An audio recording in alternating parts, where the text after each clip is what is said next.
Hey everyone, hope you're doing great. Welcome back to my channel. In today's video, we'll dive into what if Deku had mangekyou sharingan. Smash that subscribe button, and be sure to peek at the description below. Let's begin. The world was not built on equality. It was a harsh truth, a bitter pill that Izuku Midoriya had been forced to swallow at the tender age of 4. While other children in the kindergarten sandbox levitated blocks, sparked small flames from their fingertips, or extended their necks like tortoises, Izuku had simply sat there. Waiting. Hoping. And then, nothing. The diagnosis had been clinical and cold. 2 joints in the pinky toe. No quirk factor present. Give it up, kid. 10 years later, the sting hadn't faded. It had simply festered, turning into a dull, throbbing ache behind his eyes. It was a headache that never truly went away, a pressure building behind his ocular nerves that the doctors dismissed as eye strain from reading too many hero analysis notebooks. The crushing reality of Aldera Junior High was a sweltering heat on this particular afternoon. The cicadas were screaming outside, a deafening chorus that matched the ringing in Izuku's ears. Since you're all third years, it's time to think seriously about your future, the teacher announced, slapping a stack of papers onto his podium. I would hand out these career aptitude forms, but... He paused, a cruel smirk tugging at the corner of his mouth. Why bother? I know you all want to go into the hero course, the class erupted. Quirks flashed in the air, stretching fingers, minor telekinesis, rocks hardening skin. It was a chaotic display of individuality, a celebration of the genetic lottery that Izuku had lost. Yes, you all have wonderful quirks, the teacher said, waving them down. But remember, it's against the law to use them in school. Teach. Don't lump me in with these extras. The voice cut through the noise like a whip crack. Katsuki Bakugo lounged with his feet up on his desk, an arrogant sneer plastered across his face. I'm not gonna be stuck at the bottom with the rest of these rejects. I'm the real deal. I'm going to UA High, and I'm going to surpass All Might, the class murmured, a mix of annoyance and awe. Bakugo was volatile, cruel, and arrogant, but he had the power to back it up. Oh right, the teacher mused, looking at his clipboard. Bakugo, you're aiming for UA, aren't you? Damn straight. And... The teacher's eyes slid over the list, landing on a name that made him pause. The silence that followed was heavy, pregnant with mockery. Midoriya, didn't you put down UA as your first choice too? The air was sucked out of the room. Time seemed to freeze. Izuku shrank into his seat, burying his face in his arms, wishing he could fold himself into a singularity and vanish. Then, the explosion came. DKU! Bakugo lunged, slamming a palm onto Izuku's desk. The explosion blew Izuku backward, knocking him out of his chair and onto the floor. Smoke curled from the scorched wood of the desk, smelling of burnt sugar and nitroglycerin. You quirkless wannabe! Bakugo loomed over him, sparks popping menacingly in his palms. You think you can rub shoulders with me? You're worse than the rejects. You're nothing. You have no power, no potential, nothing but a pathetic dream. Keikaku, wait! Izuku scrambled back, his hands raised in a futile defense. I'm not trying to compete with you. It's been my dream since I was little. And, well, there's no harm in trying, right? Trying? Bakugo's eyes widened, veins bulging in his forehead. Are you taking the entrance exam just for fun? What can you do? You're going to get yourself killed. You're a pebble in my path. The class laughed. It was a hollow, jarring sound. They weren't laughing because it was funny. They were laughing because it was the natural order. The strong preyed on the weak, and Izuku was the weakest thing in the ecosystem. The rest of the day was a blur of humiliation. Izuku moved through the halls like a ghost, keeping his head down, avoiding eye contact. The pressure behind his eyes was getting worse. It felt like his skull was too small for his brain, a burning sensation that pulsed with every heartbeat. Stress, he told himself. Just stress. When the final bell rang, he quickly packed his bag, eager to escape. He pulled out his notebook, Hero Analysis for the Future, Volume 13. It was his pride and joy, a compendium of strategies, sketches, and notes on every hero he had ever seen. It was the only way he could feel close to the world that had rejected him. As he reached for the door, A hand snatched the notebook away. We're not done yet, Deku. Bakugo stood there, flanked by his two lackeys. He held the notebook up, reading the title. Hero Analysis for the Future? Seriously? You're still on this delusion? Give it back, Kaken! Izuku pleaded, reaching out. Bakugo smiled. It wasn't a happy smile. He placed the notebook between his palms. Boom! Izuku gasped as smoke billowed from Bakugo's hands. Bakugo tossed the charred, smoking remains of the notebook out the open window.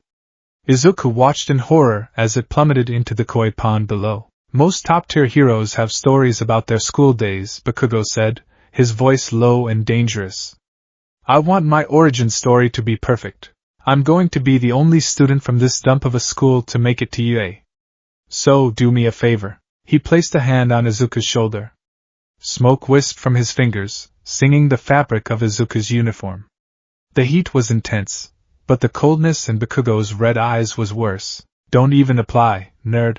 Bakugo turned to leave, his lackeys chuckling behind him. Izuku stood there, trembling, fists clenched at his sides. He wanted to scream. He wanted to hit him. He wanted to unleash something, anything, to make them stop looking down on him. But he had nothing. As Bakugo reached the door, he stopped and looked back over his shoulder. You know, if you want to be a hero that badly, there might be a quick way to do it. Izuku looked up, tears pricking the corners of his eyes. Take a swan dive off the roof of the building, Bakugo sneered, and pray you'll be born with a quirk in your next life. The world stopped. Izuku stood frozen in the empty classroom. The cruelty of the statement washed over him. It wasn't just bullying anymore.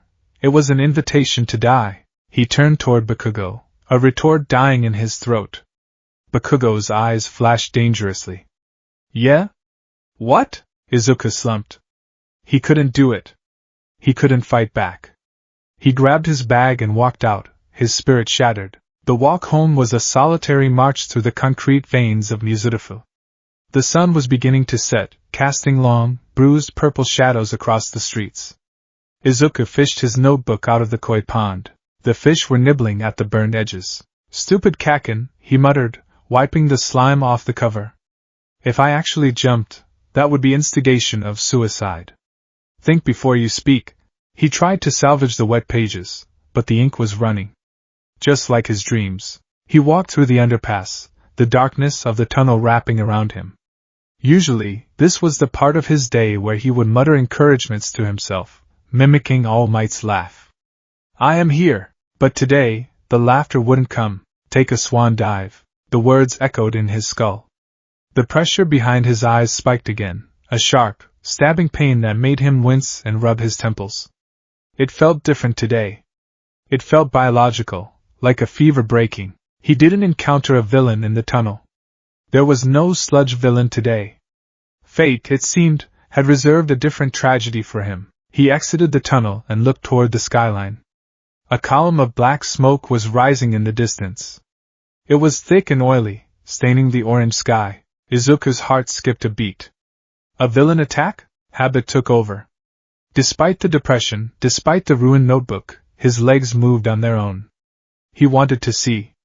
He needed to see a hero save the day. He needed to be reminded that there was good in this world. He ran. His breath hitched in his throat as he got closer. The smoke was familiar. The location was familiar. Wait, that wasn't the shopping district. That was the residential area. That was... No, Izuku whispered, his pace quickening into a frantic sprint. No, no, no. He rounded the corner of the street and skid to a halt.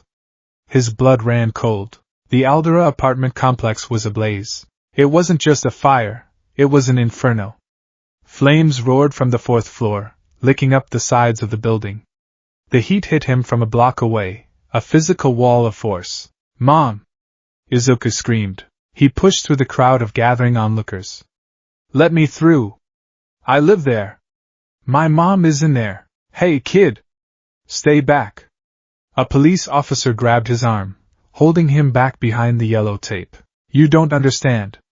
My mom is in apartment 402. Izuku struggled, his eyes wild. He looked up at the burning building. The fire was centered on the 4th floor. His floor. Where are the heroes? Izuku yelled at the officer. They're en route. The officer shouted over the roar of the fire. Backdraft is stuck in traffic across town. Death Arms is dealing with a robbery 2 blocks over. We're waiting for backup. Waiting? Izuku looked at the fire. The windows of his apartment shattered, spewing glass and fire onto the street below. They're waiting. Izuku looked at the police officer, then at the building. He thought of Inko. His mother, who apologized for giving him a weak body. His mother, who cooked katsudon when he was sad. His mother, who was the only person in the world who looked at him with love instead of pity or disdain. If he waited, she died. The pressure in his eyes throbbed, syncing with his heartbeat. Thump thump. Thump thump. I can't wait, Izuku whispered. He stomped on the police officer's foot. The man yelped and loosened his grip. Izuku wrenched his arm free and ducked under the tape. Kid! Stop! Izuku didn't stop. He ran toward the entrance of the burning building. The heat was unbearable. He pulled his school jacket over his head, coughing as he plunged into the smoke-filled lobby. The elevators were out. He hit the stairs. First floor. Clear. Second floor. Smoke was getting thicker. He could hear people screaming, evacuating. Third floor. The heat was blistering. The paint was peeling off the walls. Fourth floor. Izuku burst onto the landing and was immediately knocked back by a wave of superheated air. He fell to his knees, coughing violently. The hallway was a tunnel of fire. Mom! He screamed, his voice raw. He crawled. The air was cleaner near the floor. He knew the layout by heart. 3 doors down on the left. He reached the door to 402. It was blown off its hinges. Izuku scrambled inside. The living room was unrecognizable. The sofa where they watched movies was a skeleton of wire and ash. The family photos on the wall were curling into black crisps. Izuku? The voice was weak, terrified. Mom! Izuku scrambled over the debris toward the kitchen. He found her. Inko Midoriya was trapped. A heavy wooden beam from the ceiling had collapsed, pinning her legs to the floor. She was coughing, her face smeared with soot, tears streaming down her cheeks. Izuku! What are you doing here? She cried, her eyes widening in horror. Get out! It's not safe. I'm not leaving you. Izuku grabbed the beam. It was hot to the touch. He gritted his teeth and pulled. 1, 2.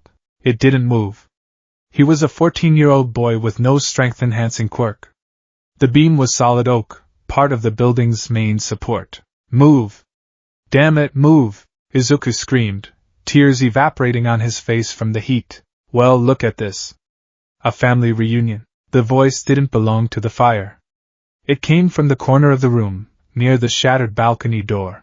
Izuku froze. He looked up. A man stood there. He was lanky, wearing a gas mask and a tattered leather jacket. Flames danced across his skin like pets. He was holding a small, fireproof safe, the one Inko kept their savings in. Who? Izuku choked out. Name's Scorch, the villain said casually, tossing the safe from hand to hand. Came for the cash. Didn't expect the lady to be home. Or for her to put up such a fight. He kicked a piece of debris. Quirks are funny things, kid. Mine lets me accelerate combustion. Makes things burn, angry. Let her go. Izuku stood up, placing himself between the villain and his mother.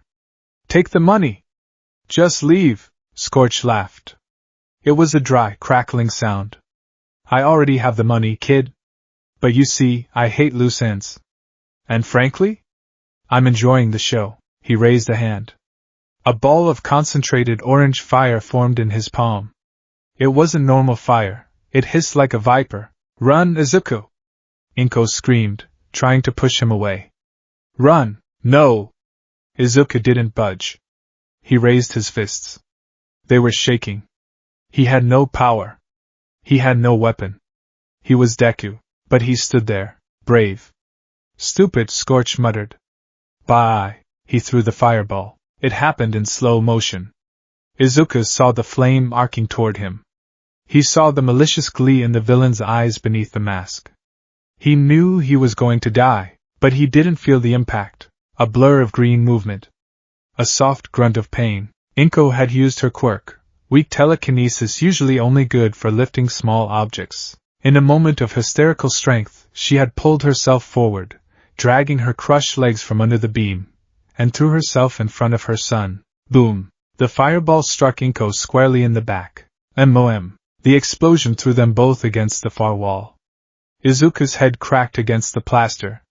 His vision swam. He shook his head, trying to clear the ringing. Mom? Inko was lying on top of him. She was heavy. She wasn't moving. Mom? Izuku pushed her gently. She slid off him, limp. Her back was. Izuku stared. His mind refused to process the image. The flesh was charred. The smell, oh God, the smell. Mom, please, Izuku whispered, his hands trembling as he reached for her face. Inko's eyes fluttered open. They were hazy, unfocused. Blood trickled from her mouth. Izuku. She wheezed. Her hand reached up, cupping his cheek. Her skin was cold, despite the fire raging around them. My baby, don't talk. The heroes are coming. All Might is coming, Izuku sobbed, clutching her hand. Just hold on, I'm sorry. Inko smiled, a sad, heartbreaking expression. I'm sorry. I couldn't give you a better life. No! Don't say that! Izuku screamed. Live. She breathed out. Live, for both of us. Her hand went slack. It slipped from his cheek and hit the floor with a soft thud. Her chest stopped rising. Her eyes, staring at him, went empty. The silence that followed was louder than the fire. Izuku stared at her. He stared at the woman who had been his entire world. The woman who had sacrificed everything for him. She was gone. Mom? Nothing. Mom? Nothing. A deep, guttural sound clawed its way out of Izuku's throat. It wasn't a scream. It was the sound of a soul breaking. Oh, that's tragic, Scorch drawled, stepping closer. Really moving. But I've got to go before the pros show up. He raised his hand again, aiming another fireball. Don't worry, kid.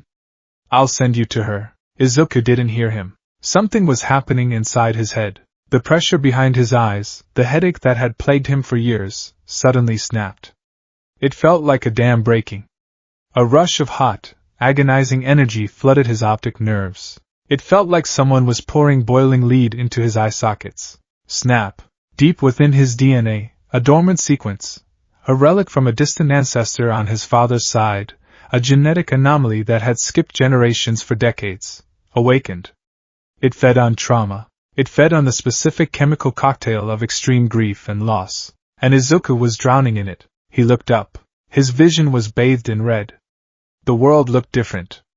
Sharper. Slower. He could see the dust motes dancing in the fire. He could see the flow of the flames. Die, Scorch said, throwing the second fireball. Izuku didn't think. He didn't plan. He simply saw. He tilted his head. The fireball missed his ear by a millimeter. He had seen the trajectory before Scorch had even released it. Huh! Scorch paused. Izuku slowly stood up. He kept his head down, his bangs shadowing his eyes. Blood was leaking from his tear ducts, mixing with the soot on his cheeks. It looked like he was crying tears of blood. You! Izuku's voice was a distortion, a low growl that didn't sound like him. You took her. Just luck, Scorch scoffed. Hold still. He unleashed a barrage of fireballs. 3, 4, 5. Izuku weaved through them. He moved with a fluidity that shouldn't have been possible for a panicked teenager. Step left. Duck right. Pivot. He could see it all. The muscle tension in Scorch's arm. The dilation of his pupils. The gathering of the spark. Izuku stepped forward. What the hell are you? Scorch took a step back, genuine fear creeping into his voice. I thought you were quirkless. Izuku lifted his head. Scorch gasped. Izuku's eyes were no longer green. They were a deep blood red. And within the red, 3 black tomos swirled rapidly, merging and shifting into a complex geometric pattern, a kaleidoscope of death. A 3-pointed pinwheel spinning wildly. The mangekyou sharingan. You killed her, Izuku whispered. The grief in his heart transmuted into rage. Pure, unadulterated hatred. It pumped through his veins, seeking an outlet. His eyes burned. They begged him to release the pressure. Focus on the target. Focus on the hate. Burn, Izuku screamed. He focused his left eye on Scorch. The geometric pattern spun so fast it became a blur. Blood spurted from Izuku's left eye, running down his cheek in a thick stream. A point of absolute darkness appeared on Scorch's chest. Wah, whoosh. It wasn't orange fire. It wasn't red. It was black. Jet black flames erupted on the villain's chest. Aya! Scorch screamed, dropping the safe. He slapped at his chest, trying to put it out. Get it off! Get it off! But the flames didn't smother. They spread. They ate the leather jacket. They ate the skin. They consumed the very oxygen around them. My quirk is fireproof. Why does it hurt? Scorch shrieked, falling to the floor, rolling frantically. It won't go out, Izuku said, his voice void of emotion. He walked toward the screaming man. It never goes out. The black flames, Amaterasu, devoured the villain. They ignored the laws of physics. They burned hotter than the sun. They spread to the floor, consuming the debris, consuming the other fire. The orange flames of the apartment actually died as the black flames ate them. Scorch's screams turned into gurgles, then silence. Within seconds there was nothing left but a pile of black ash in the shape of a man. The black fire continued to burn on the ash, hungry for more. Izuku stood over the remains. His left eye was shut tight, searing with pain. His right eye stared at the spot where his mother had died. The adrenaline crashed. The pain hit him all at once. His eyes felt like they were bleeding out. His body, unaccustomed to the massive strain of the ocular jutsu, gave out. Mom! Izuku collapsed to his knees. The world began to blur. The sharp red vision faded to a fuzzy gray. Someone's in there! A voice shouted from the hallway. A burst of water hit the room. Backdraft had arrived. Clear the way! A massive figure smashed through the wall. Death arms. The heroes rushed in. They stopped dead in their tracks. They saw a boy, covered in soot and blood, kneeling on the floor. And surrounding him, defying the water from Backdraft's hoses, were patches of pitch-black fire that continued to burn with an ominous hiss. What is that stuff? Backdraft yelled, spraying the black flames. It's not going out. The water is just evaporating. Get the kid! Death Arms shouted. He rushed forward, scooping Izuku up in his massive arms. Mom! Izuku mumbled, his consciousness slipping. We've got you, son. You're safe, Death Arms said, his voice shaken as he looked at the pile of ash and the unyielding black fire. Let's get you out of here. As Death Arms carried him out of the inferno, Izuku's head lolled back. A single tear of blood tracked a path through the ash on his face. The last thing he saw before the darkness took him completely was the moon. It looked red. Musudafu General Hospital 3 days later. The beeping of the monitor was the first thing to return. Then the smell of antiseptic. Then the pain. Izuku opened his eyes. He immediately squeezed them shut with a hiss. The light. It hurt. It was too bright. Easy, Midoriya-kun. Easy, a soft voice. A doctor. Let me dim the lights. A click. The harsh glare behind his eyelids faded. Izuku slowly opened his eyes again. The room was blurry. Everything had a soft, fuzzy edge to it, like a camera out of focus. He blinked, trying to clear it, but the blur remained. Where? His throat was dry as sandpaper. You're in the hospital, the doctor said. A silhouette in a white coat stood by the bed. You've been unconscious for 3 days due to extreme exhaustion and severe ocular trauma. Memory rushed back. The school. The swan dive. The fire. The villain. Mom. Izuku sat up, ignoring the throbbing in his head. My mom! Where is she? Is she okay? The doctor went silent. The silence was the answer. Izuku froze. The air left his lungs. No. I'm so sorry, Izuku, the doctor said gently. She didn't make it. The damage to the apartment was catastrophic. By the time the heroes got there, Izuku gripped the bedsheets. His knuckles turned white. He didn't cry. He felt like he had no tears left. He felt hollowed out. A shell, The police found the remains of the villain, the doctor continued, his tone shifting to one of confusion and concern. Or rather, ash, and there were traces of a black fire that the fire department had to quarantine. They had to cut the floor out and drop it into a cement vat to stop it from burning. The doctor stepped closer, turning on a small penlight. Midoriya-kun, your records say you are quirkless. Izuku stared at his lap. However, the doctor continued, when you were brought in, your eyes were bleeding. We ran genetic tests. It seems you experienced a late-blooming mutation, a dormant gene activation triggered by extreme psychological trauma. The doctor shined the light in Izuku's eyes. Izuku winced. Your optic nerves have undergone a radical restructuring. The energy output recorded in your brain scans is off the charts. It's, frankly, terrifying. The doctor clicked the light off. But there is a cost. The ability you used, it damaged your vision. You've lost about 10% of your visual acuity in your left eye permanently. Izuku remained silent. The police are calling it a spontaneous quirk manifestation. Because it was self-defense during a villain attack, and you were a minor in extreme distress, no charges will be pressed for illegal quirk usage. They've classified the quirk tentatively. The doctor picked up a clipboard. Quirk name, ocular disaster. Izuku let out a dry, humorless laugh. It sounded broken. Disaster, Izuku whispered. Yeah. That sounds right. Do you have any next of kin? The doctor asked softly. Your father? He's overseas. I haven't seen him in years, Izuku muttered. I don't think he cares. I see. Then, we will have to contact Child Protective Services. Can I be alone?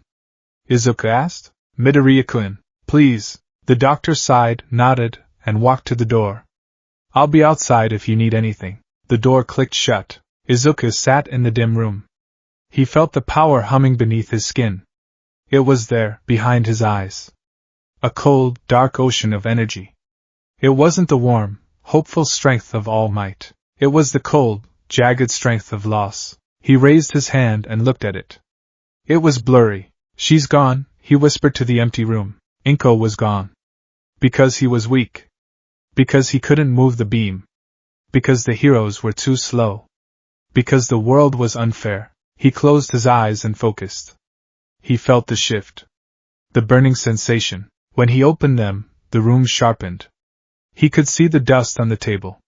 He could see the texture of the ceiling tiles. The mangekyou was active. He looked at his reflection in the darkened window. The red eyes stared back. The geometric pinwheels spun slowly. They looked evil. They looked like the eyes of a monster. Bakugo was right, Izuku said to the reflection. Deku died in that fire. He touched the glass. I won't be a victim anymore, he vowed. The tears finally came, hot and stinging, mixing with the red glow of his eyes. I will never be powerless again. If the heroes can't be there in time, then I will be the one who ends it before they even arrive. He deactivated the eyes. The world went blurry again. Izuku Midoriya lay back in the hospital bed, the darkness of the room embracing him. He was alone. He was partially blind. He was an orphan, but as he clenched his fist, feeling the phantom heat of the black flames, he knew one thing. He was no longer quirkless, and the world was about to burn for what it took from him. The world had become a watercolor painting left out in the rain. For Izuku Midoriya, the sharp, defining edges of reality had dissolved 10 months ago, consumed by the same black fire that had taken his mother. Now, existence was a smear of indistinct shapes and muted colors. Streetlights were blooming nebulas of glare. Faces were featureless ovals until they were within arm's reach. The doctors called it progressive degenerative myopia induced by quirk strain. Izuku called it the tax. He sat on the edge of the roof of a 4-story commercial building in the Narahata district, his legs dangling over the alleyway. The night air was crisp, biting at his exposed skin, but he didn't zip up his dark green hoodie. The cold helped him focus. It sharpened the other senses that had been forced to compensate for his failing eyes. He adjusted the heavy, black combat boots he wore, steel-toed, scavenged from a surplus store. He tightened the straps of his gloves, the knuckles reinforced with hard plastic. Target approaching, he whispered to himself. He didn't see the target. Not really. He heard the scuff of leather on concrete 3 stories down. He smelled the acrid smoke of cheap cigarettes and the metallic tang of a loaded firearm. Izuku reached up and touched the bridge of his nose. He wasn't wearing a mask in the traditional sense. He wore a lower face guard, a piece of industrial filtration gear he'd spray-painted black to hide his identity and filter out smoke. But his eyes were exposed. He closed them. He breathed in. He located the knot of anger that sat in his chest, a cold, heavy stone that had replaced his heart. He pulled on it. Snap. When his eyes snapped open, the watercolor world vanished. The surge of chakra, bioenergy, the doctors called it, though they didn't understand it, flooded his optic nerves. The pain was instantaneous, a sharp spike behind his temples, but the clarity was worth the agony. The alleyway below exploded into high-definition detail. The darkness was peeled away. He could see the individual grains of gravel on the asphalt. He could see the rust on the dumpster, and he could see the 3 men walking below, their movements rendered in slow, predictive frames. His irises were a deep blood red. 3 black tomos spun lazily around his pupils, drinking in visual information, processing it, and feeding it directly into his motor cortex. He didn't need the mangekyou tonight. The kaleidoscope was for monsters like the Nomu, or the villain Scorch. For street trash, the base sharingan was more than enough. Izuku stood up. He didn't check for a landing spot. He already knew the trajectory. He stepped off the ledge. The 3 men in the alley were members of the Razor Edge gang, a low-level group dealing in trigger, the quirk-boosting drug. "I'm telling you, the boss is nervous," one of them grumbled, adjusting the crate in his arms. "They say the Green Ghost is operating in this sector." "Urban legend," the second man scoffed, lighting a cigarette. "Some vigilante punk? We got quirks, man. I can turn my skin into sandpaper." "What's he gonna do?" "They say he burns people," the first one whispered. "They say he looks at you, and you just break." "Shut up. You're spooking yourself." They passed under a flickering streetlight. Izuku landed silently behind them. He didn't make a sound. He had absorbed the impact by rolling, his movements perfectly fluid, copied from a cat he had observed for 3 weeks straight. He stood up, the red glow of his eyes cutting through the gloom. "You're carrying Class B illegal substances," Izuku said. His voice was flat, distorted slightly by the mask. The 3 men spun around. "Who the hell?" The man with the sandpaper skin dropped his cigarette. He saw the boy standing there. The dark green hood, the black combat gear, and those terrifying, spinning red eyes. "It's him! Get him!" The third man, a brute with enlarged arms, dropped the crate and lunged. "Die, you little freak!" He threw a massive haymaker punch. To a normal person, the punch was fast. To Izuku, it was moving through molasses. Izuku watched the man's shoulder muscle contract. He saw the shift in weight to the left foot. He calculated the trajectory of the fist. Too wide. Sloppy form. Izuku didn't dodge. He stepped inside the guard. He parried the massive arm with his left hand, redirecting the force, and drove his right palm into the man's solar plexus. It wasn't a random strike. Izuku had spent the last 10 months studying anatomy charts. He knew exactly where the nerve cluster was. The brute gasped, his eyes bulging. The air was forced out of his lungs. Izuku grabbed the man's arm, spun, and used the brute's own momentum to throw him over his shoulder. The man slammed into the concrete with a bone-jarring crunch. "Bastard!" The sandpaper villain charged, his skin rough and gray. "I'll shred you!" He swiped at Izuku's face. Izuku leaned back. The rough hand passed inches from his nose. Izuku watched the attack pattern. Right swipe, left hook, kick. He saw it all before it happened. Izuku ducked the hook, swept the villain's leg, and as the man fell, Izuku drove a steel-toed boot into his ribs. Crack. Gah! The third man, the one holding the crate, was shaking. He pulled a gun. "Stay back." "I'll shoot." He fired. The muzzle flash was bright. The bullet was supersonic. But Izuku had seen the finger tighten on the trigger. He tilted his head to the right. The bullet whizzed past his ear, embedding itself in the brick wall behind him. The gunman froze. You dodged a bullet?"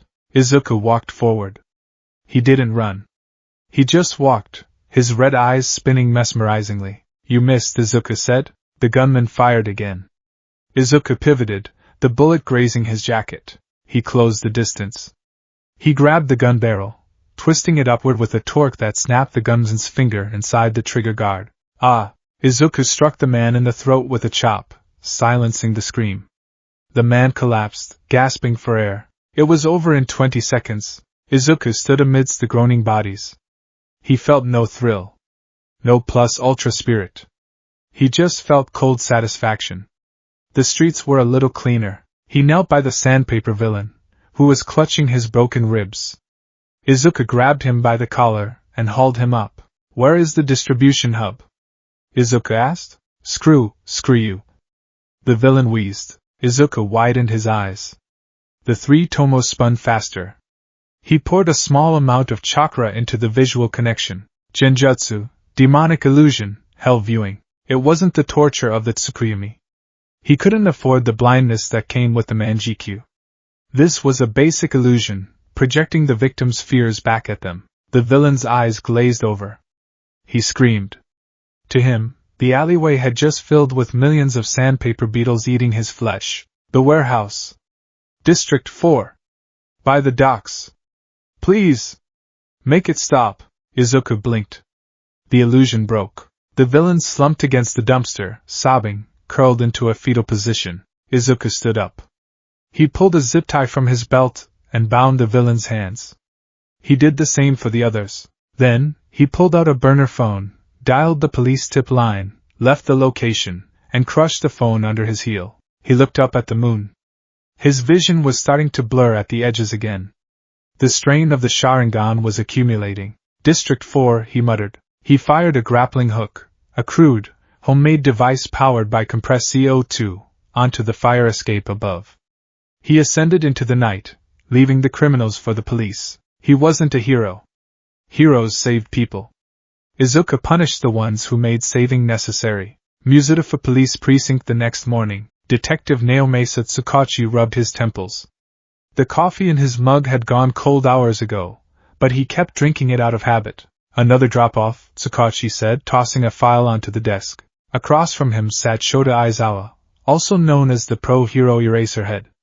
He looked as tired as ever, his eyes bloodshot, his capture scarf hanging loosely around his neck. Same MO? Aizawa asked, his voice gravelly. Identical, Tsukachi sighed. 3 members of the Razor Edge gang found tied up in an alley in Narahata. Multiple bone fractures, severe bruising, and signs of psychological trauma. One of them is catatonic, mumbling about bugs. Aizawa picked up the file. He flipped through the photos of the scene. Efficient. Brutal. No wasted movement. The streets are calling him the red-eyed ghost or just Akuma, Tsukachi said. Witnesses say he's a kid. Maybe 14 or 15. Where's Green? Aizawa paused at a photo of a crushed firearm. He disarmed a gunman at point-blank range without using a defensive quirk. The barrel is twisted. That requires significant grip strength or technique. We have a problem, Eraser, Tsukachi said, leaning back. The public is starting to like him. Crime rates in the lower districts have dropped 15% in the last 6 months. He targets drug dens, human traffickers, arsonists. He's doing our job. He's a vigilante, Aizawa said sharply. He's breaking the law. And from the reports of the psychological damage he inflicts, he's dangerous. If he snaps, we're looking at a villain worse than Stain. I know, Tsukachi nodded.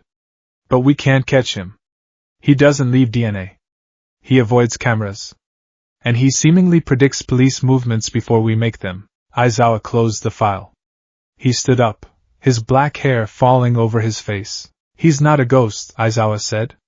He's just a child with a powerful quirk and a lot of anger. I'll find him. You have a lead? The villain mentioned a distribution hub in District 4, Aizawa said, heading for the door. If the vigilante got that info, that's where he'll be tonight. I'll be waiting. District 4, the docks, 2 a.m. The warehouse smelled of sea salt and rust. It was a massive, corrugated metal structure sitting on the edge of the harbor. Izuku crouched on the catwalk high above the main floor. The headache was bad tonight. A migraine pulsed behind his left eye, a rhythmic thumping that made him nauseous. He had taken 4 painkillers, but they barely touched the edge of it. Below him, the warehouse was buzzing with activity. 24 men were loading crates onto a boat. It was a bigger operation than he had anticipated. He adjusted his gloves. 24 hostiles. 3 with heteromorphic quirks. 1 emitter, looks like fire. Fire. Izuku's hand clenched the railing. The metal groaned under his grip. Fire villains always made the rage bubble up, hot and uncontrollable. He activated his eyes. The red glow illuminated the dark rafters. Analysis complete. Entry point, center skylight. Tactics, shock and awe. Izuku didn't wait. He leaped from the catwalk, falling silently toward the center of the group. In midair, he pulled 4 shuriken from his belt. He wasn't a ninja, not really, but he had read about them in old pre-quirk history books. Throwing weapons suited his eyes perfectly. Thwip. Thwip. Thwip. Thwip. 4 guards dropped, shuriken embedded in their shoulders or thighs. Non-lethal, but incapacitating. Izuku landed in a crouch on top of a crate. Contact! Someone screamed. It's the ghost. Izuku moved. He was a blur of black and green. He vaulted over a guard, kicked him in the back of the head, and used the body as a shield against a wave of bullets. The world slowed down. He saw the trajectories. He saw the openings. He was dancing through the violence. A punch to the throat. A sweep of the legs. A dislocated shoulder. Burn him! The fire villain shouted, unleashing a torrent of flames. Izuku stared at the fire. For a second, the PTSD seized him. The smell of burning flesh. Inko's scream. No. He forced himself to move. He ducked under the flame stream, feeling the heat singe his hair. He closed the distance. He looked the fire villain in the eyes. Genjutsu. The villain froze. In his mind, the fire he was projecting turned around and began to eat him alive. He fell to his knees, screaming at invisible flames. Izuku spun around, panting. 12 down. 12 to go. Suddenly, a white cloth shot out from the shadows. It moved differently than the villains. It was faster. More precise. Izuku's sharingan tracked it, but his body was mid-turn. He couldn't dodge fully. The cloth wrapped around his waist and right arm. Tight. Izuku was yanked backward. He flew through the air and slammed into a stack of shipping containers. He gasped. The wind knocked out of him. He struggled, but the cloth, a capture weapon, tightened. It was made of a carbon fiber alloy wire. He couldn't break it. That's enough, a tired voice echoed through the warehouse. Izuku looked up. Standing on a crane arm above him was a man in black. Yellow goggles hid his eyes. A long, gray scarf floated around him as if defying gravity. Eraserhead. The pro hero dropped down, landing softly 10 meters away. The villains, seeing the pro, began to scatter. Don't let them escape! Izuku yelled, struggling against the bindings. The police are outside. They're already caught, Aizawa said calmly. He walked toward Izuku. My concern right now is you. Izuku glared at him. The 3 tomo in his eyes spun wildly. Let me go. I'm doing your job. You're a child assaulting civilians, Aizawa said. He reached up and gripped his goggles. And you're done. Aizawa lifted his goggles. His eyes glowed red. His hair floated up. Erasure. Izuku felt a strange sensation. It was like a disconnect. The constant hum of energy in his head vanished. But his vision didn't blur. Izuku blinked. He could still see the details. He could still see the muscle tension in Aizawa's neck. He can't erase it, Izuku realized. It's a mutation. Aizawa narrowed his eyes. He noticed it too. The boy's eyes were still red. The pattern was still there. Mutation class? Aizawa muttered. Troublesome. He rushed forward. Without the ability to cast illusions, which relied on the emitted chakra that Aizawa had erased, Izuku was left with just his physical eyes and his martial arts. Aizawa was fast. He was a veteran pro. He closed the distance in a second, aiming a capture scarf strike at Izuku's legs. Izuku jumped. He read the movement.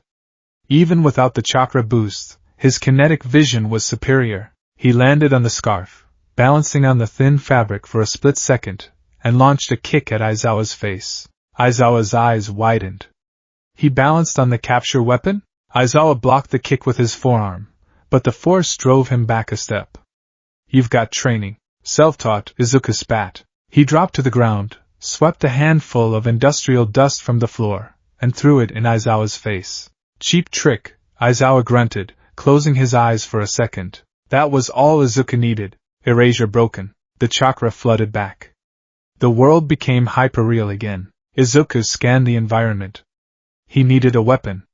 He saw a length of heavy chain lying near the boat anchor. He grabbed it. Aizawa recovered, his eyes glowing red again. But Izuku was ready. Izuku whipped the chain. He didn't just swing it, he manipulated it. He sent a wave down the metal links, making it move like a snake. Aizawa dodged, but the chain snapped back, wrapping around his ankle. Izuku yanked. Aizawa fell. How? Aizawa muttered as he hit the ground. He rolled immediately, cutting the chain with a hidden knife. That movement, that was my style.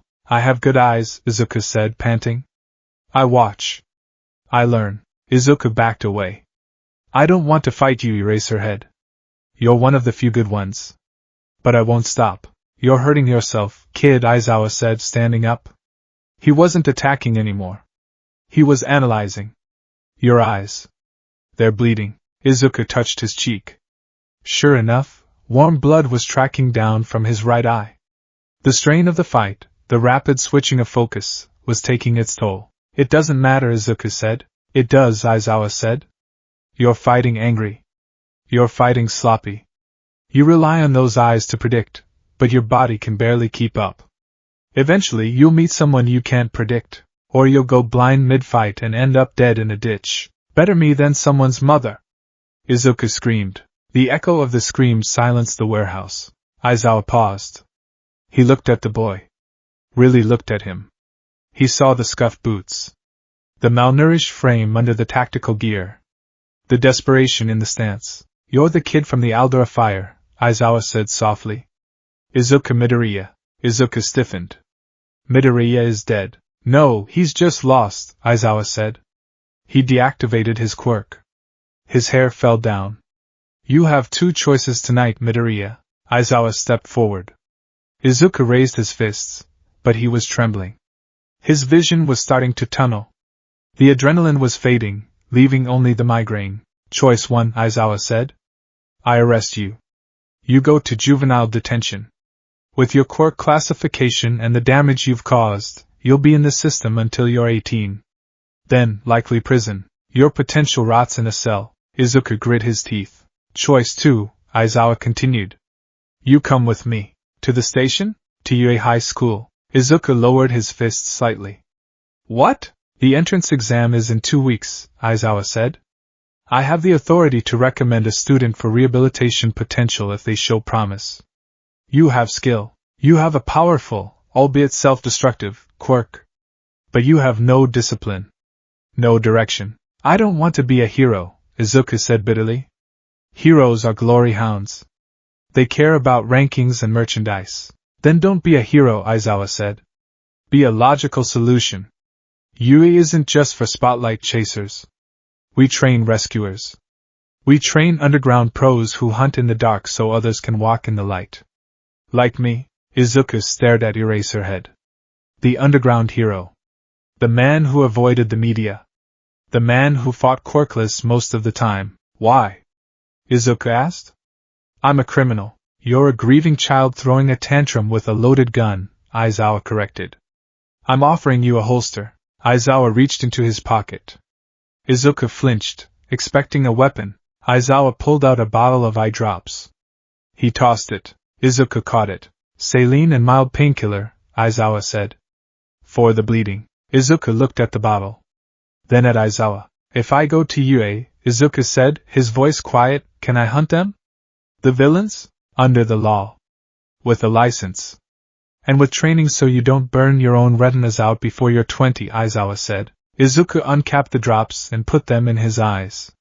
The sting was sharp, but the relief was immediate. He blinked, the red glow fading, leaving his natural green irises, dull and clouded with partial blindness, visible. He looked at the blurry shape of Eraserhead. I have nowhere to live, Izuku admitted. I'm emancipated, but I can't make rent. Yue has dorms for special cases, Aizawa said. We'll figure it out. Izuku dropped his hands to his sides. He was exhausted. He was lonely. And for the first time in 10 months, someone wasn't looking at him with pity or fear, but with expectation. Fine, Izuku said. I'll take the deal. Aizawa smirked, a rare, terrifying expression. Good. Then let's go. We have a lot of work to do before the exam. Your fighting style is a mess. I copied it from a kung fu movie, Izuku muttered. I can tell. 2 weeks later, UA entrance exam day. The massive gates of UA towered over the students. To Izuku, they were just large, gray monoliths. He wore the standard middle school uniform, though he didn't attend school anymore. He stood alone, away from the chattering crowds. He wore dark sunglasses to protect his sensitive eyes from the morning glare. Out of my way, Deku. The voice was a growl. Izuku didn't flinch. He recognized the voice instantly. He turned his head slowly. Katsuki Bakugo stood there. He looked bigger than before. More arrogant. Kaken, Izuku said calmly. Bakugo stopped. He stared at Izuku. He noticed the sunglasses. He noticed the lack of stutter. He noticed the scars on Izuku's hands that hadn't been there a year ago. I heard you died, Bakugo said, his voice uncharacteristically low. Or ran away. Nobody knew where you went after your mom. I'm here, Izuku said. Why? Bakugo sneered, though there was a hint of confusion in his eyes. You're quirkless. You're going to get crushed. Izuku reached up and lowered his sunglasses slightly. For a second, Bakugo saw them. The eyes. They weren't the bright, innocent green he remembered. They were milky, scarred, and intense. I'm not quirkless anymore, Katsuki, Izuku said. He used the full name. It felt strange on his tongue. And I'm not here to play hero. He pushed the glasses back up and walked past Bakugo. I'm here to win. Bakugo stood frozen for a moment, a chill running down his spine. The nerd, the pebble, felt dangerous. Izuku walked toward the exam hall. He could feel the eyes of the other students on him, but he didn't care. He touched the pocket of his trousers, where a small, laminated card from Aizawa rested. Provisional Mentorship Program. He took a deep breath. Open your eyes, Izuku, he told himself. The exam was about to begin. And the blind vigilante was ready to see just how weak the future heroes really were. The written exam was a quiet affair, a stark contrast to the chaotic noise that usually occupied the inside of Izuku Midoriya's head. The lead of his pencil scratched against the paper, a rhythmic, grounding sound. Question 4. In a hostage situation involving a villain with a structural manipulation quirk, what is the primary structural integrity point to secure? Izuku didn't need to think. He had spent the last 2 weeks in Aizawa's spare room, reading case files until his eyes bled, literally. He circled C. He sat in the back row, wearing dark, polarized sunglasses indoors. The proctor had tried to object, but a note from the UA medical staff, signed by Recovery Girl and countersigned by Eraserhead, had silenced them.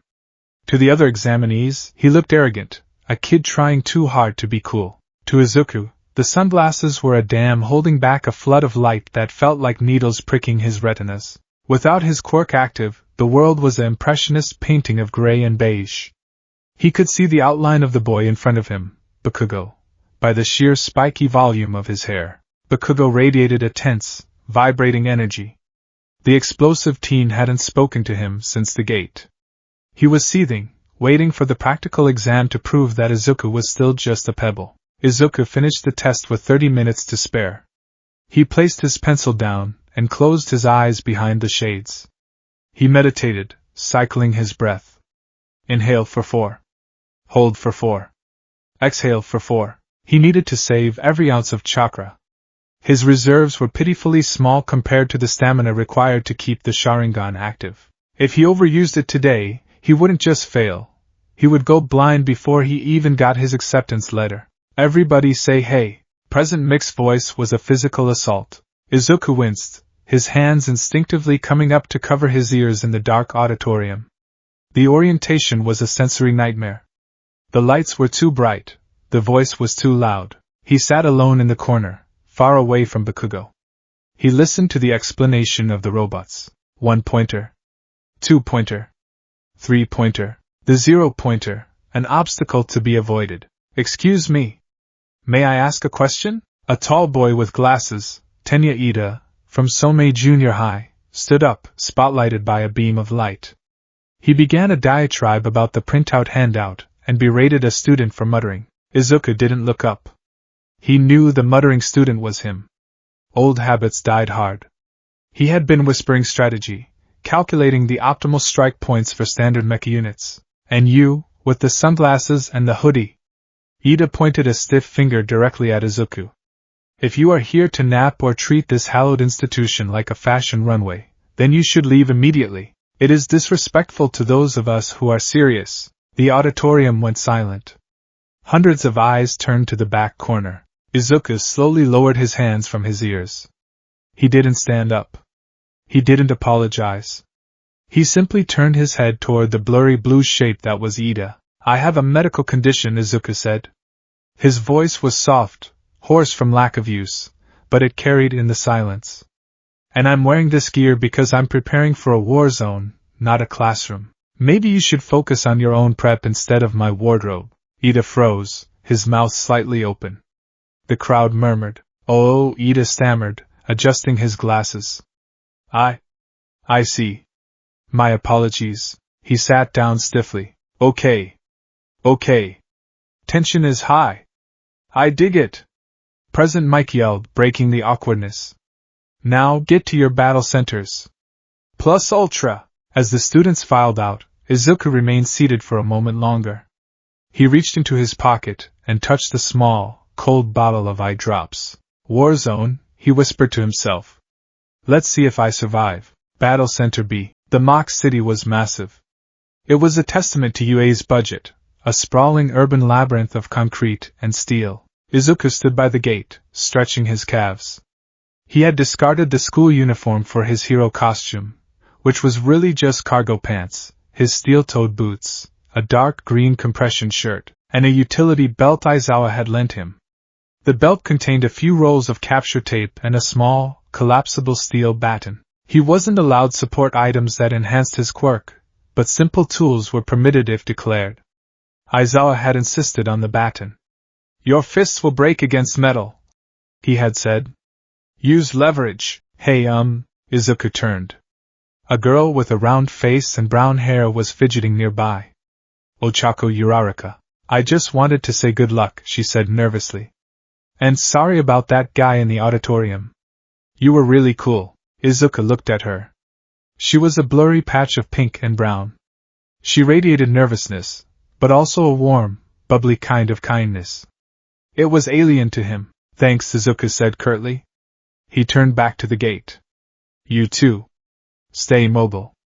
The robots are slow but hit hard. Oh. Right. Thanks. Start. President Mick's voice boomed from the observation tower. There is no countdown in a real battle. Run. Run. Die. I mean go. The crowd hesitated for a fraction of a second, confused. Izuku didn't. He was already moving. He didn't sprint like the others. He moved with a low, predatory lope, keeping his center of gravity close to the ground. He passed the stunned students and vanished into the mock city streets. Click. He opened his eyes fully. The sunglasses were tucked into his belt. The world sharpened instantly. The gray blur resolved into high-definition reality. The cracks in the pavement, the rivets on the buildings, the rustling of leaves in the artificial wind. His eyes burned, a familiar, stinging heat. The iris turned blood red. One tomos spun into existence. He kept it at the lowest level, predictive motion only. No copying, no genjutsu, just enhanced kinetic vision. Target acquired. A 3-pointer, a massive, tank-treaded robot, burst through a wall to his left. Its sensors glowed an angry red. Target located, the robot droned, raising a machine gun arm. Izuku didn't break stride. He saw the servomotor on the robot's shoulder twitch. It was aiming low. Izuku slid. He dropped to his knees, the concrete shredding his pants, and slid under the hail of rubber bullets. He popped up directly inside the robot's guard. He drew the baton. With a flick of his wrist, it extended. He didn't hit the armor. He hit the exposed hydraulic line behind the knee joint. Whack! A spray of oil. The robot buckled, its leg collapsing. It tipped forward. Izuku stepped to the side, letting the robot fall. As it crashed, exposing its neck cabling, Izuku drove the baton into the central processor unit at the base of the skull. Sparks flew. The lights in the robot's eyes died. 6 points, Izuku muttered, retrieving his baton. He moved on. The exam became a rhythm of violence.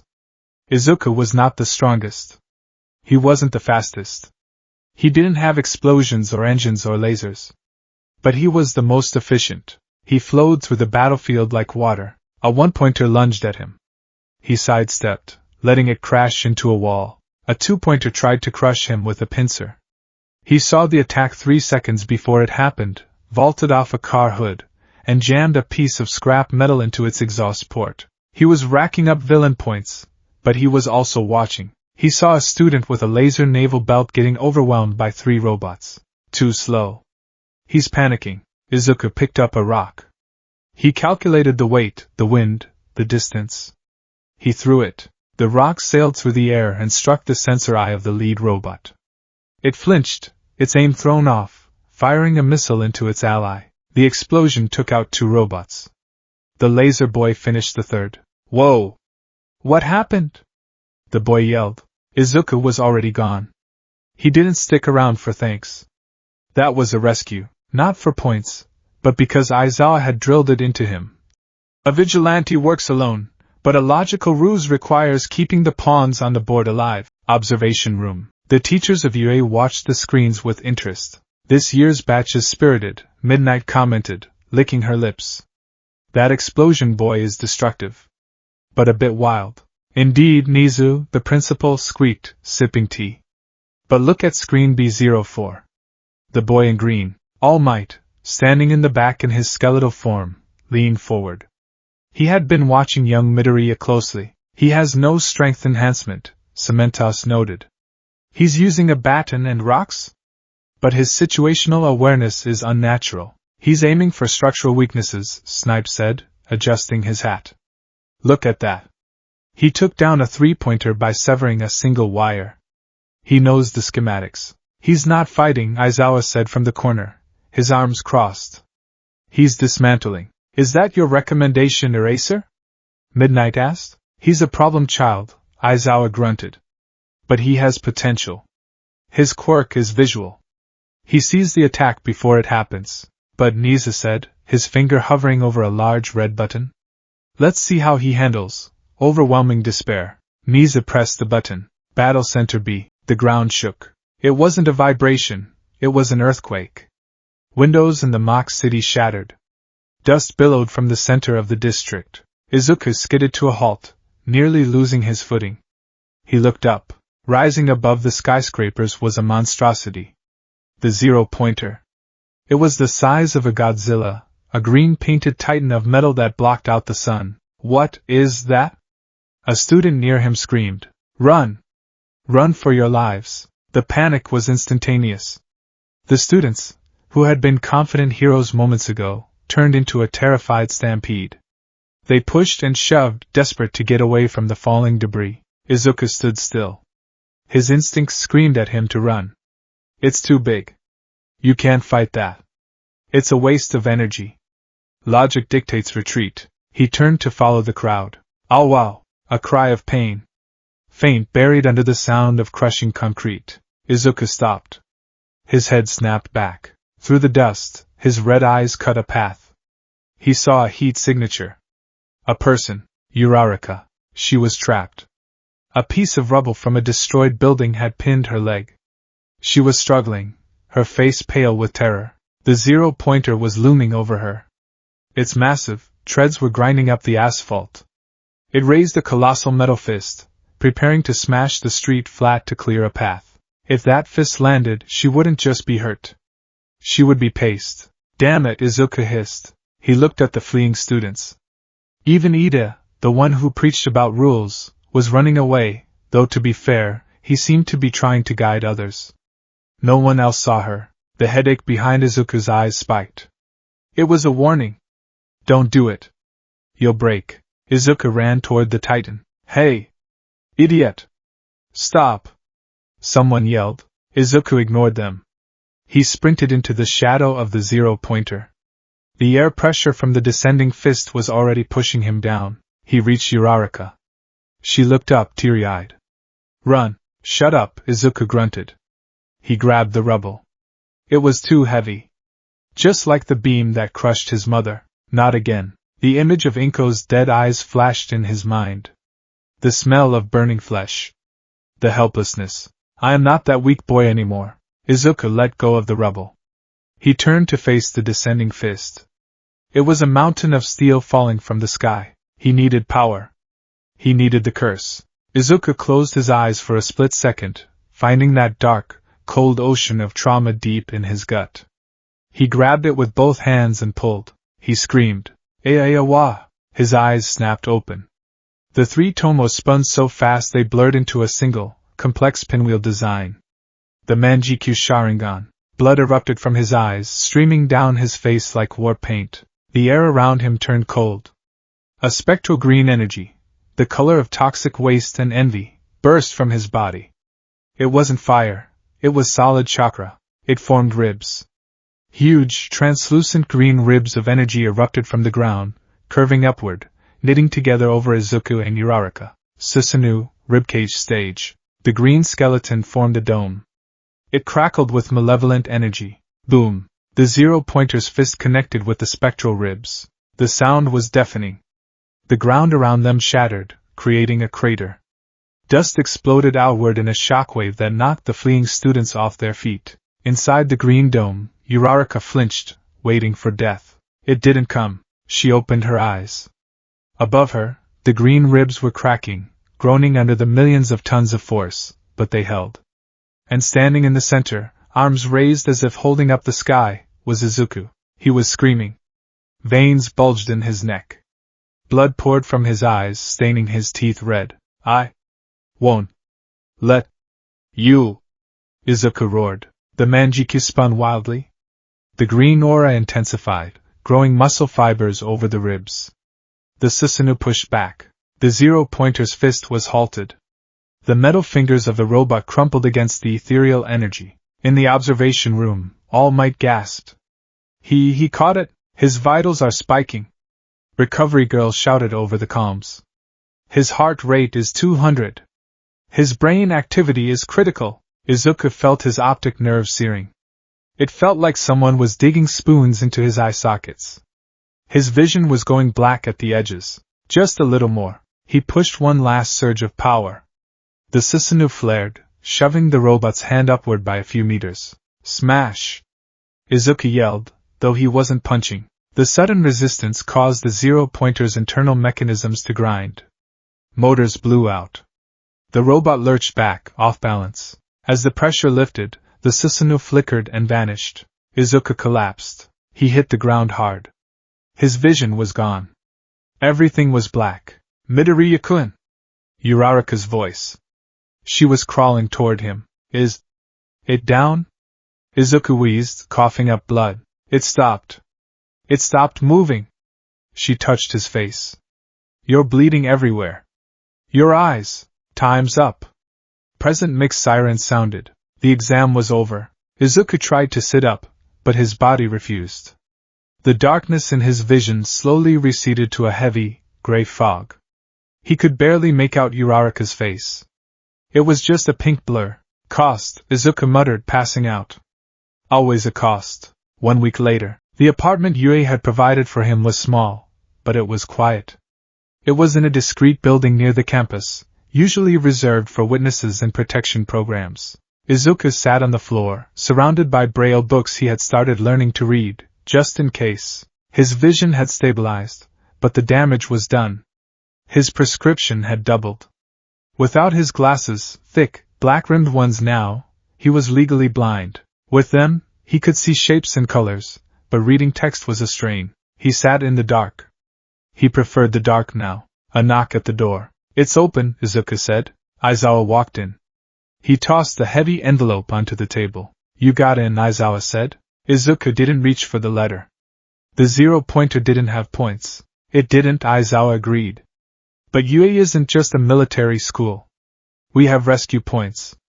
A panel of judges watches for acts of self-sacrifice. Aizawa sat down on the only chair. You scored 45 villain points. Impressive for a baton user. But you scored 60 rescue points for blocking that titan. You ranked first. Izuku scoffed. I nearly died. It was illogical. It was heroic, Aizawa corrected. Stupid, but heroic. Recovery girl healed your ribs and the muscle tears, but she can't fix your optic nerves. You know that. I know. You lost another 5% of your vision in your right eye, Aizawa said sternly. If you use that Susanoo thing again, you're going to burn out. You need to rely on the base sharingan. I had to save her, Izuku said defensively. Next time, find a way to save her that doesn't leave you incapacitated. Aizawa stood up. Class starts Monday. Don't be late. And get a haircut. You look like a villain. Yue High School Class 1A, Monday morning. The hallways of Yue were huge. To Izuku, they were vast, echoing canyons. He navigated using a cane, a white collapsible one. He didn't need it constantly if he concentrated with his quirk, but using the quirk drained him. So, in the halls, he played the blind boy. He found the door. 1A. It was huge. He opened it, and walked in. The class was already loud. Get your feet off the desk. Shut up, 4 eyes. Izuku tapped his cane on the floor. The sound cut through the noise. He walked to the back of the room, counting the desks. He found his seat, number 18, behind Bakugo. Fate had a cruel sense of humor. Deku? The explosion of noise stopped. Bakugo turned around in his seat. He stared at Izuku.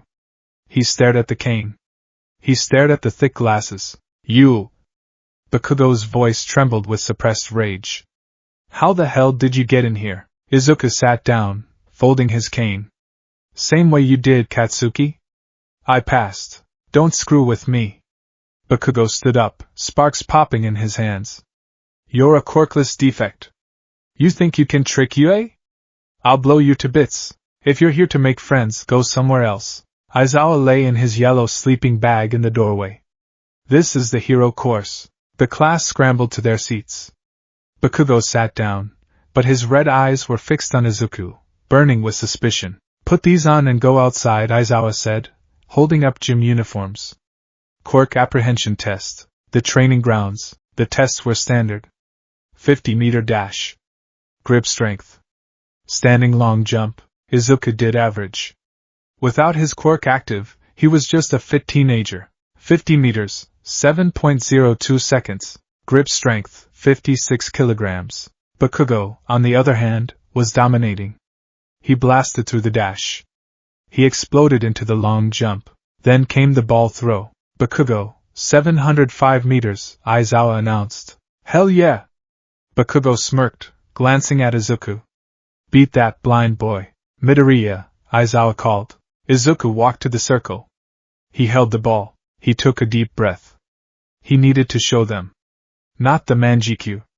Just the precision. He activated the sharingan. One tomo. He spun. He didn't use strength.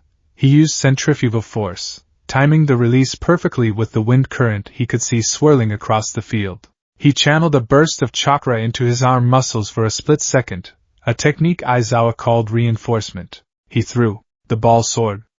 It didn't go into orbit like Uraraka's infinity, but it flew true. 480 meters, Aizawa read from the device. Not bad for no emitter type, the class murmured. He's strong. I thought he was blind, Bakugo snapped. It was too much. The pebble. The useless Deku. He was standing there, looking down on him with those cursed red eyes. He had tricked everyone. He had lied for years. DKU, Bakugo launched himself. He didn't think. He just wanted to crush the lie. Tell me how you did that. You bastard. He was fast. His right hand was primed with a massive explosion, aimed right at Izuku's face. Izuku didn't move. He didn't dodge. He turned his head.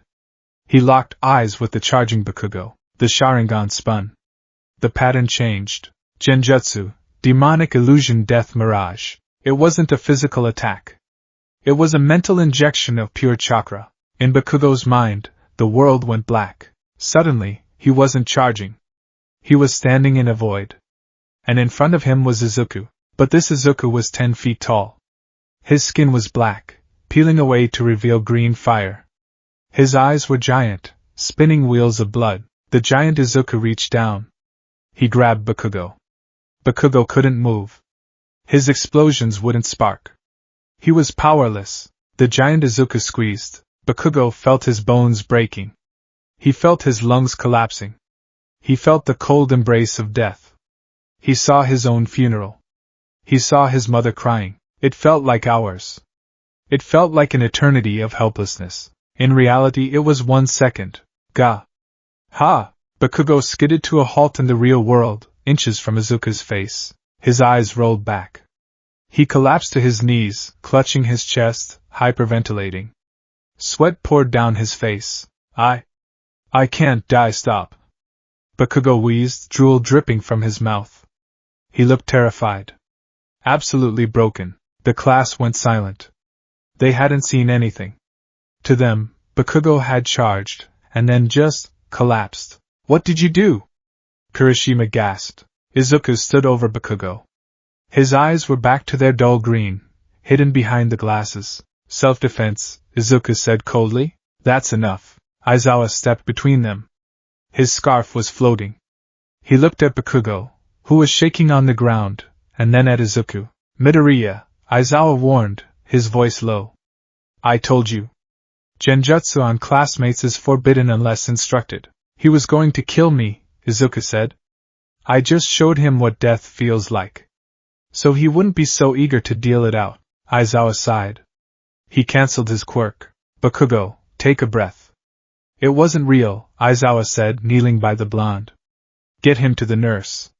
The rest of you, continue the test. As Kirishima and Kaminari dragged a shell-shocked Bakugo away, the class looked at Izuku with a mixture of awe and fear. He was the quiet kid with the cane.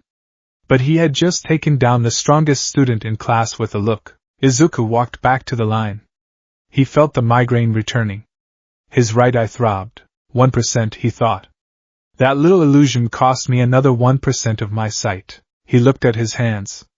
They were trembling slightly. He was becoming strong. But the world was getting darker every day. Next, Aizawa called out, but his eyes lingered on Izuku. The teacher knew the clock was ticking. He just hoped he could train the boy to be a hero before the darkness took him completely. The locker room smelled of industrial cleaner and nervous sweat. It was a scent Izuku Midoriya had grown accustomed to over the last few weeks at UA, but today, the air was thick with a different kind of tension. Costume cases clicked open all around him. The rustle of fabric, the snap of spandex, the clinking of support items. Whoa! Midoriya, your costume is kinda intense, isn't it? Kirishima's voice. To Izuku's unassisted vision, the redhead was a blur of motion, but the sound was distinct, hard, eager, friendly. Izuku stood by his locker, running his fingers over the texture of his gear. It wasn't a costume designed for a cereal box or a billboard. It was designed for survival. It's practical, Izuku murmured. He pulled on the undersuit. It was a dark, ballistic weave, fire-resistant and knife-proof, dyed a deep, almost black green. Over that went the combat boots with the reinforced steel toes, weighted for momentum. Then the utility belt, heavy with capture tape, smoke pellets, and a collapsible alloy staff. Finally, the headgear. He didn't wear a cowl with rabbit ears. He wore a high-collared mouth guard that filtered toxins and smoke, and over his eyes, he strapped a specialized visor. The visor was a gift from Aizawa, developed by a contact in the support industry. It looked like a sleek, black blindfold made of glass.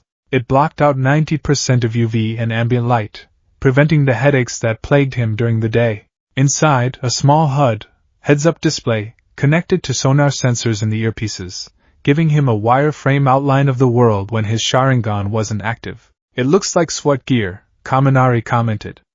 Dude, are you going to war? Izuku clicked the visor into place. The world turned into a dark void with faint blue lines outlining the room and the other students. We're heroes, Izuku said, his voice distorted slightly by the mask. War is the job description. He grabbed his cane, now a sleek, black tactical rod that could double as a weapon, and walked out. Ground Beta the monitor room. I am here! Coming through the door like a hero, All Might's entrance was thunderous. His cape fluttered in a wind that didn't exist indoors. He posed, his smile blindingly bright. The class cheered. They were awestruck. This was the pinnacle, the symbol of peace. Izuku stood at the back of the group. Through his visor, All Might was a massive concentration of energy. But to Izuku, the man was just a light source that cast too many shadows. He respected All Might's power, but he couldn't share the class's enthusiasm.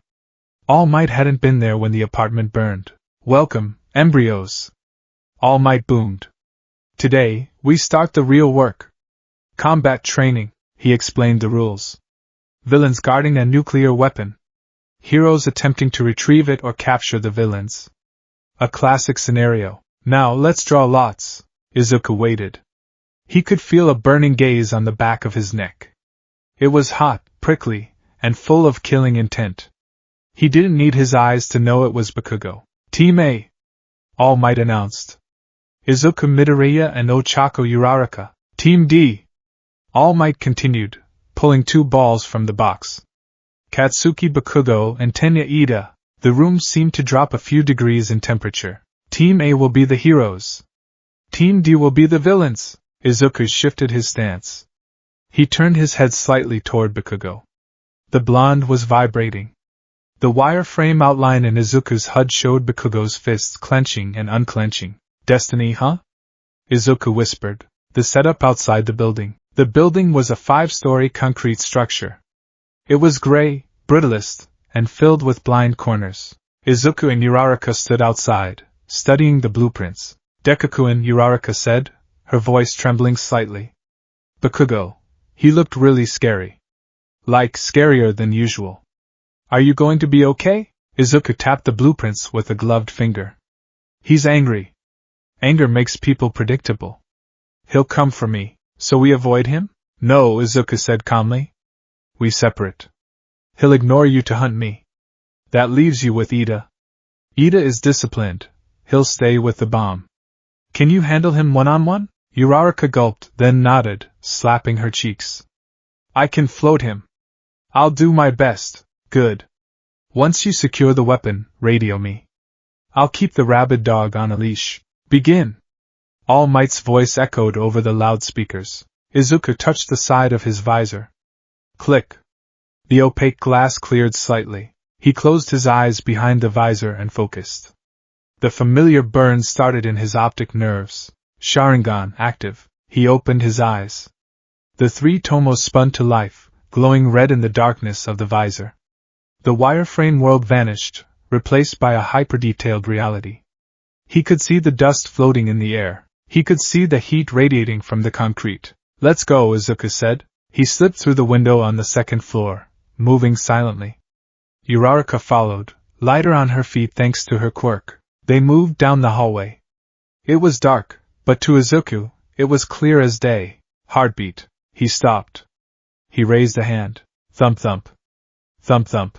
Fast. Erratic. Heavy boots on concrete. Coming from around the corner. Uraraka, Izuku whispered. Go up the ventilation shaft. Now. But, go. She nodded, trusting him, and floated herself up into a grate in the ceiling. Izuku stood alone in the hallway. He leaned on his tactical cane, waiting. I know you're there, DKU. Bakugo exploded around the corner. He didn't run. He used his explosions to propel himself, flying through the air like a missile. Die! He swung his right arm. A massive explosion detonated, filling the narrow corridor with fire and smoke. To anyone else, it would have been a direct hit, but Izuku had seen the muscle tension in Bakugo's shoulder 3 seconds ago. He had seen the spark in the palm. Izuku dropped. He slid under the blast wave, the heat singing his combat suit. As Bakugo flew over him, Izuku hooked the handle of his cane around Bakugo's ankle. He yanked. Bakugo's trajectory was ruined. He slammed face first into the wall, the concrete cracking under the impact. Damn it! Bakugo roared, pushing himself off the wall. He spun around, eyes wild. Don't you dare mock me with cheap tricks. The smoke cleared. Izuku stood there, untouched. His red eyes glowed eerily through the black visor. You're loud, Katsuki, Izuku said. Stealth is part of the assignment. Shut up. Bakugo screamed. You tricked me. For years. You watched me, laughing behind my back with those freak eyes. You think you're better than me? I never thought I was better, Izuku said, his voice flat. I just wanted to survive. But you never looked at me. You only looked at your own reflection. I'll kill you! Bakugo charged again. This time, he didn't fly. He came in for close quarters. A right hook aimed at the face. Izuku watched it. Sloppy.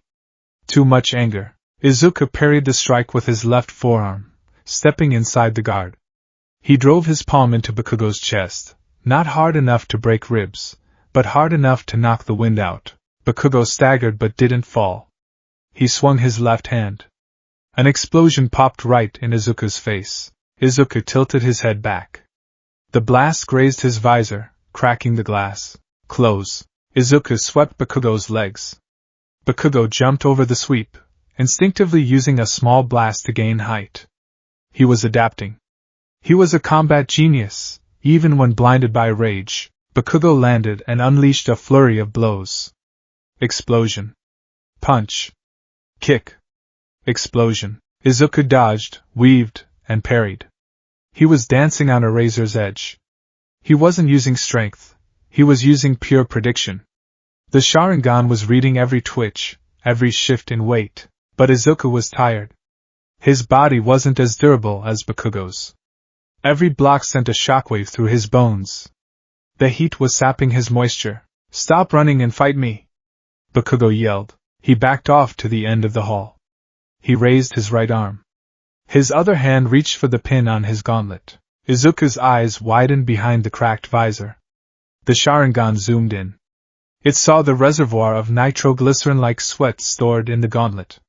It was full. Katsuki, don't, Izuku warned. That much explosive power in an enclosed space. You'll kill us both. You'll bring the building down. He won't die if he dodges. Bakugo grinned maniacally. Young Bakugo, stop. Are you trying to kill him? All Might's voice boomed over the speakers. I'm not gonna kill him. I'm just gonna show him his place. Bakugo pulled the pin. Click. Time slowed to a crawl. Izuku saw the ignition spark. He saw the liquid expanding. He saw the inevitable wall of fire that was about to consume the hallway. He couldn't dodge this. It filled the entire corridor. He had two choices. One, use the Susanoo.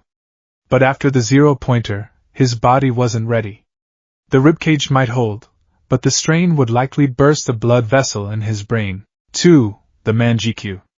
The right eye? Izuku sighed. I didn't want to do this. He dropped his cane.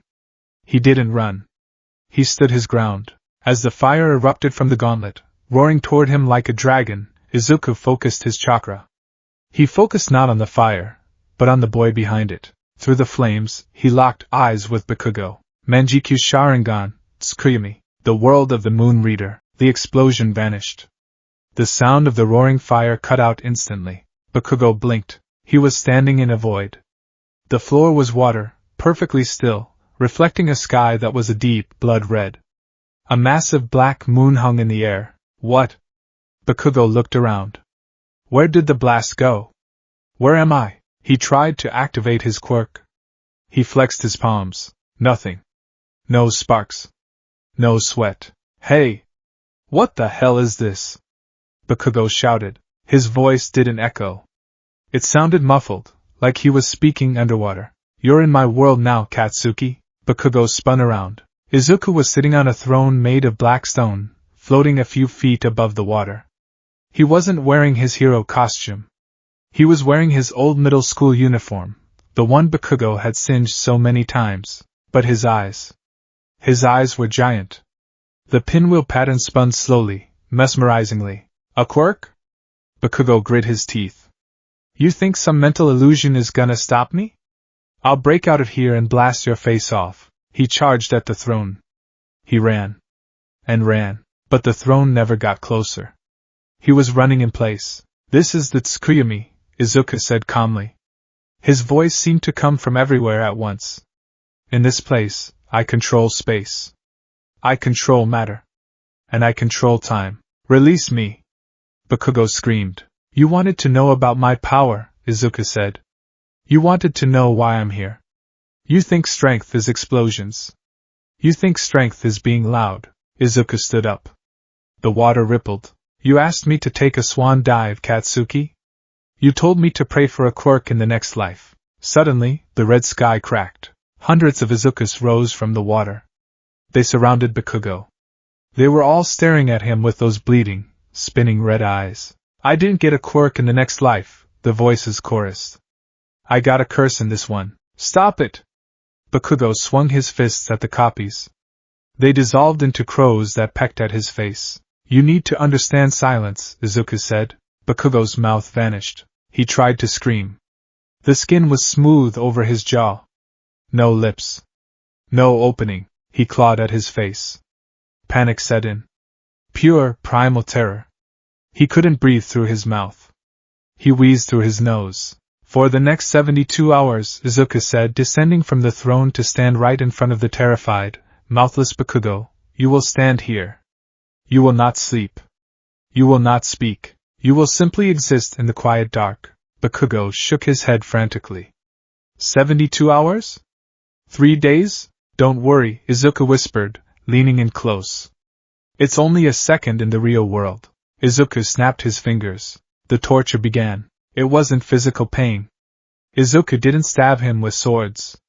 That was crude. Instead, the world dissolved into total sensory deprivation. Absolute darkness.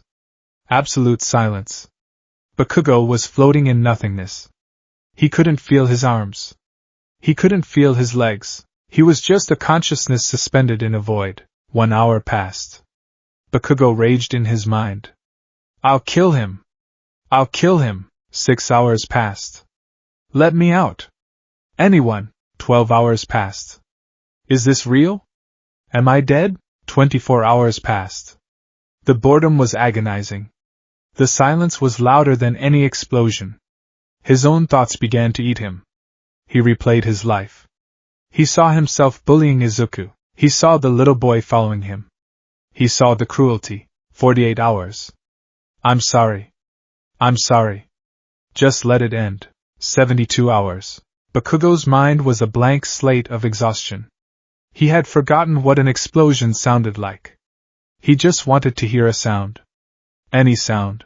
Ground beta the corridor. Reality resumes. The explosion from the gauntlet had only traveled 2 feet. Suddenly, Bakugo's knees buckled. The blast in his palm fizzled out, and died as his concentration shattered completely. "Gah!" Bakugo screamed. It was a scream of raw, unadulterated horror. He clawed at his face, checking for his mouth. He hyperventilated, his eyes rolling back into his head. He collapsed forward, face planting into the concrete. He twitched once, then went still. Unconscious. The smoke from the aborted explosion drifted away. Izuku stood there. He staggered. He grabbed the wall for support. His right hand flew to his face, ripping the cracked visor off. "Gah!" Izuku gritted his teeth. Blood. So much blood. It wasn't just a tear this time. Blood was gushing from his right eye, soaking his glove, dripping onto the floor. The pain was blinding, a white-hot poker driven into his brain. His vision in the right eye was gone. Just a gray, static-filled fuzz. "Cost." Izuku wheezed. "Too high." He tapped his earpiece. His hand was shaking violently. "Uraraka," he rasped. "Bakugo is down." "Static. Deku-kun? Did you say down?" That explosion sounded huge. "Are you okay?" "I'm fine," Izuku lied, sliding down the wall to a sitting position. He felt faint. The chakra drain was immense. "Secure the weapon room." Uraraka heard the strain in his voice. She knew something was wrong. "Right." She looked at Ida. The tall boy had been distracted by the massive sound of the explosion and the subsequent scream. "Bakugo-kun? Everything all right?" Ida yelled into his comms. "Silence. Now! Uraraka moved. She touched a pillar. Zero gravity. She swung it like a bat. Improvised comet home run. Debris flew at Ida. What? Ida turned, shielding his face. A hero wouldn't destroy the building. While he was distracted, Uraraka launched herself over his head. She touched her fingers together. Release! She dropped directly onto the papier-mâché bomb. She hugged it. Captured! She yelled. Hero team wins! All Might's voice announced. The booming confidence was gone from his tone. He sounded shaken. The aftermath, the monitor room. The silence in the observation room was heavy. On the screen, the medical robots were carrying Bakugo away on a stretcher. He was mumbling nonsense, drool on his chin. On the other screen, Uraraka was helping Izuku walk.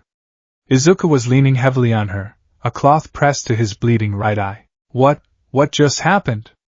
Mineta whispered.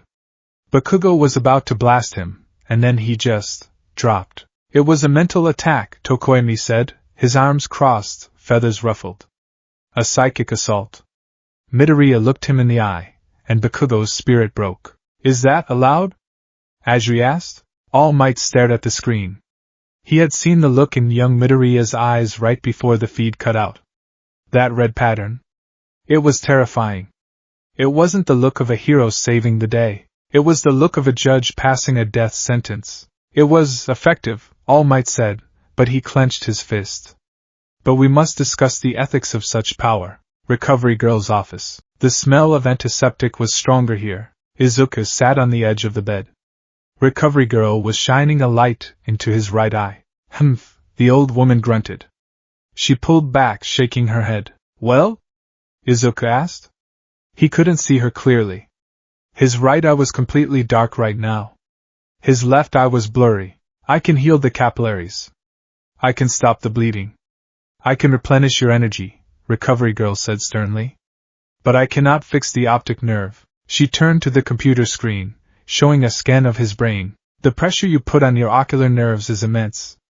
Every time you use that thing, it burns the connection between your eye and your brain. You've lost another 15% of your vision in the right eye today. You are effectively blind on that side now. Izuku nodded slowly. I know. The door opened. All Might walked in. He was in his small form, skeletal and gaunt. Young Midoriya. All Might, Izuku said. He didn't stand. He was too tired. All Might pulled up a chair. He looked at the boy. He saw the blood-stained collar of his costume. He saw the dark glasses he was putting back on. Young Bakugo is in the infirmary ward, All Might said softly. He woke up for a moment. He couldn't speak. He just cried. He was terrified of the silence. Izuku said nothing. Why did you do it? All Might asked. You could have dodged. You could have run. He was going to kill us, Izuku said. The explosion in the hallway would have compromised the structural integrity. Uraraka was upstairs. The floor would have collapsed. So you tortured him? I stopped him, Izuku corrected. I didn't break a single bone in his body. I didn't burn him. I showed him a world where he was powerless. I humbled him. That is not how a hero fights. All Might slammed his hand on the bed rail. Heroes inspire. They don't traumatize. Izuku turned his head. The dark glasses reflected the fluorescent lights. You're the symbol of peace, All Might, Izuku said quietly. You stand in the light. You smile. And because of that, villains hide in the shadows. Izuku leaned forward. My mother died in the shadows. While everyone was waiting for a hero to show up. I don't care about inspiring people. I care about stopping the villains so no one else has to burn. Even if you become a villain yourself? All Might asked. I'm not a villain, Izuku said, standing up and grabbing his cane. I'm the necessary evil. I'm the one who looks back into the dark. He walked past All Might. And if Bakugo is traumatized, maybe he'll think twice before trying to blow up a classmate next time. That sounds like a lesson learned to me. Izuku walked out of the infirmary. As the door closed, Recovery Girl sighed. That boy is walking a razor's edge, Toshinori. His power is eating him alive. He's sacrificing his sight for his anger. All Might looked at the closed door. I know. and I fear that by the time he realizes he needs help, he won't be able to see the hand reaching out to him. The dorms later that night, Izuku sat in his room. The lights were off. He held a braille book in his lap, running his fingers over the dots. His right eye throbbed. It was a dull, constant ache now. A reminder. He touched his eyelid. 72 hours, he whispered to himself. In the illusion, he had stood there and watched Bakugo for 3 days. It had felt like an instant to the world, but for Izuku, he had to endure the passage of time within the mental construct too. He had to maintain the focus. He was just as exhausted as Bakugo, but as he sat there in the dark, listening to the rain tap against the window, he felt a strange sense of calm. For the first time in years, Bakugo was quiet. The explosion had been silenced. Izuku closed the book. Worth it, he said, and then, he went to sleep, dreaming of a green valley where everyone could see clearly, and nothing was on fire.